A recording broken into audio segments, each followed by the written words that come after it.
Bueno, les presentábamos lo que era la conferencia de las autoridades del Ministerio de Salud Pública, en este momento en vivo.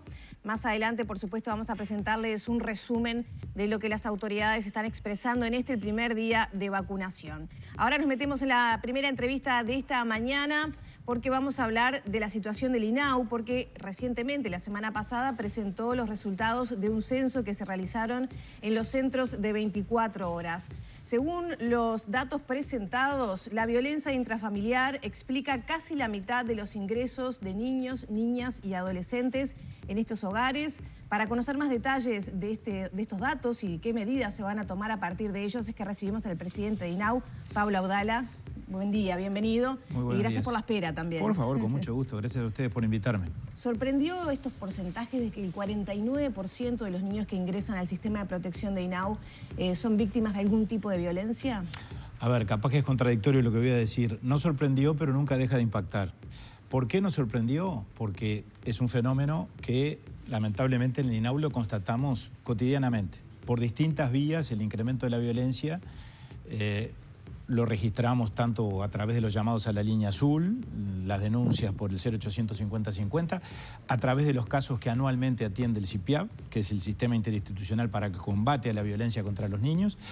Lo que esta encuesta o esta investigación ha venido a corroborar, en el marco de una investigación muy amplia que no estaba referida exclusivamente a eso, pero ese dato sin duda sobresale, es que efectivamente en los centros de 24 horas el ingreso de niños o las razones vinculadas al ingreso de esos niños en un 39% se vincula con situaciones de violencia. A lo cual debiera agregarse el factor del abandono, que es una forma técnica de la violencia también, porque implica la omisión, no implica una violencia física o psicológica expresa, pero sí es una forma indirecta de ejercer violencia sobre un niño que requiere, por supuesto, atención, cuidados, apoyo de parte de quienes son sus responsables.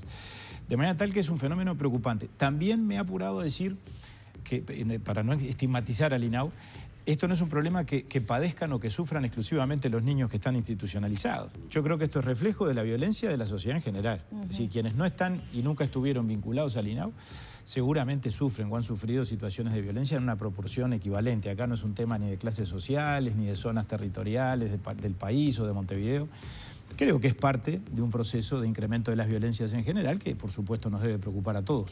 Ya vamos a repasar otros datos de este censo, pero se está pensando, porque el INAU no solamente trabaja con los niños que está bajo su protección, sino es el rector de las políticas de protección de infancia y adolescencia a nivel nacional. ¿Se está pensando en políticas públicas que trabajen esa situación que, como usted decía, está presente no solo en los niños que llegan al INAU, sino en toda la sociedad?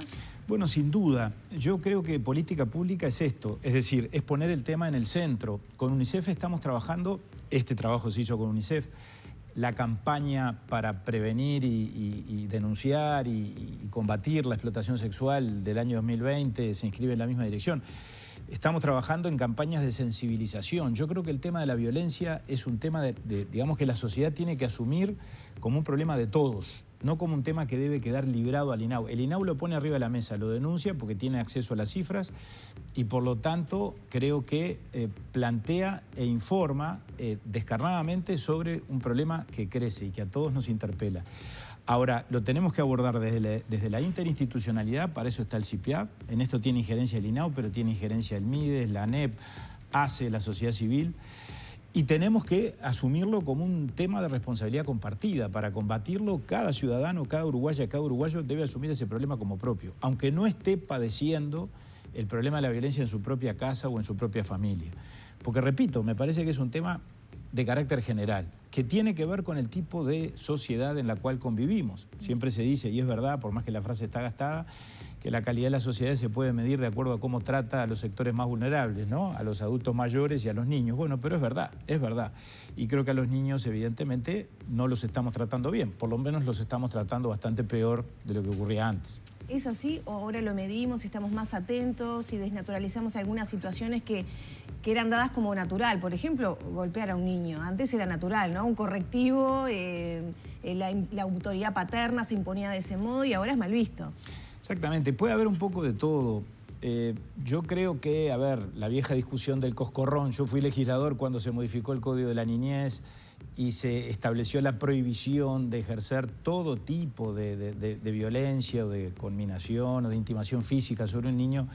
es un aspecto que tiene que ver con las buenas crianzas y que tiene que ver con la forma en la que las familias, que en tal caso cumplen cabalmente con sus obligaciones de la patria potestad o de la tutela, crían y educan a sus hijos. Ahora, acá estamos, me parece que en un plano distinto. Estamos más que en el plano de las familias que educan y que cumplen con la patria potestad, en el plano de la desestructuración familiar, en el plano de la ruptura de los vínculos o de la fragilización de los vínculos. Y ese es un fenómeno que yo creo, no sé si está medido estadísticamente, pero sí sé que es un fenómeno que se ha agudizado notoriamente en los últimos tiempos en la sociedad moderna, no solo en el Uruguay, pero nos debe preocupar el Uruguay, que es donde nosotros vivimos. ¿Qué otros datos aparecen en el informe o en el trabajo? Es decir, además de este, que obviamente su peso, la importancia del número hace que obviamente sea el que salte más a los ojos. ¿Qué otras causales tenemos de institucionalización? El trabajo es muy interesante, Humberto, porque además es un trabajo que abarca distintos planos. Es un censo muy completo, o sea, Equipos Consultores, que es la consultora que llevó adelante la investigación, entrevistó y auscultó la situación de cada niño, de cada adolescente internado y de cada trabajador de los centros de 24 horas. Llegó a conclusiones muy útiles en cuanto a, por ejemplo, la situación edilicia de los locales, de los 138 centros, que en general es satisfactoria, pero hay debilidades. Sí. Por ejemplo, en lo que tiene que ver con el acceso para discapacitados, ¿verdad? O la accesibilidad de determinados locales. Problemas en la habilitación de bomberos, esos son temas que tenemos que recoger y trabajarlos nosotros, de que, digamos, tenemos una situación irregular en muchos centros y por lo tanto eso nos preocupa. También analizó toda la situación de los recursos humanos. Allí, por ejemplo, hay conclusiones muy satisfactorias en cuanto al nivel de capacitación y en cuanto a la formación educativa de los trabajadores, de los educadores, de la gente que trabaja en los centros, pero hay debilidades, sobre todo vinculadas a la dotación de los recursos, especialmente en los centros más grandes, los que tienen más de 60 niños, allí hay problemas. En el interior del país, en determinadas zonas también. No hay mayores niveles de hacinamiento, o mejor dicho, no hay hacinamiento como característica, pero hay algunos centros donde la cantidad de niños que duermen en una misma habitación se tendría que mejorar por el promedio de camas en función del espacio disponible. Y con relación a los niños, que sin duda es tal vez lo más jugoso o interesante en cuanto al tema de la política pública, aparecen otros datos muy relevantes. Por ejemplo, el 86%, pensando en aquello de la desinternación y del derecho a vivir en familia, el 86%, una cifra altísima, de los 4.600 niños auscultados, mantiene fuera del sistema de protección algún vínculo familiar o algún referente afectivo. Ese es un primer dato alentador, porque uno dice, si un porcentaje tan alto tiene a alguien afuera que piensa en él o que está pendiente de él, entonces ahí hay un vínculo para trabajar, para fortalecer. Ahora, cuando después vamos a otros datos, como por ejemplo la periodicidad de los contactos o la densidad de los contactos o de las visitas de esos referentes a los centros, o las salidas de los niños a encontrarse con ellos fuera del hogar, allí ese dato se nos cae un poco. ¿Por qué razón? Porque apenas la mitad de esos referentes ven a esos niños una vez por semana. Los demás ya los ven cada 15 días, una vez por mes o esporádicamente. Entonces, eso habla claramente de que los vínculos no son de la fortaleza o de la contundencia necesaria como para pensar en estrategias de egreso que puedan ser todas ellas exitosas. Ya tenemos que despedirlo, no quiero dejar un tema que surgió el fin de semana, que es la agresión a una directora del hogar femenino y la denuncia del gremio de que ese hogar está funcionando sin dirección. ¿Cuál es la situación? Bueno, es un tema que nos preocupa.